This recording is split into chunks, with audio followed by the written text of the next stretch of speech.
Hay nako, ano ba nangyayari dito sa bahay? Hay, halos wala nang gamit dito sa bahay. Halos nangaubos na. Hay, lo, ano ba? Aga-aga nakakabulahaw ka eh. Nagising ako sa iyo eh. Ano ba problema mo? Hay, ikaw, palagi ka na lang umaga kung umuwi.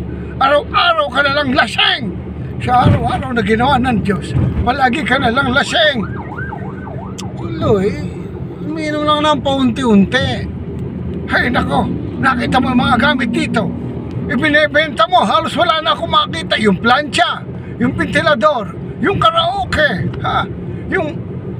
hay nako, yung sopa, yung isang refrigerator na natatanaw ko, wala na rin. Napakasalbahe mo. Lo, baka naman na-misplace mo lang. Baka naman kung saan mo lang naipatong. Hay, salbahe kang magsasagot. Ano may misplace yung malalaking gamit na yan? Ikaw ha, masyado ka ng pabigat dito sa bahay. Lumayas ka na! Lumayas ka na! Ano naman, ba't naman yung ko pinapalayas? Eh kasi nga, wala ka na naidudulot na mabuti dito. Kaya lumayas ka na. Lumayas ka na.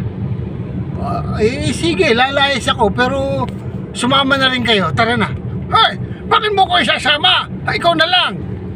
Kasi naibenta ko na rin tong bahay. Kaya tara na, sama ka na.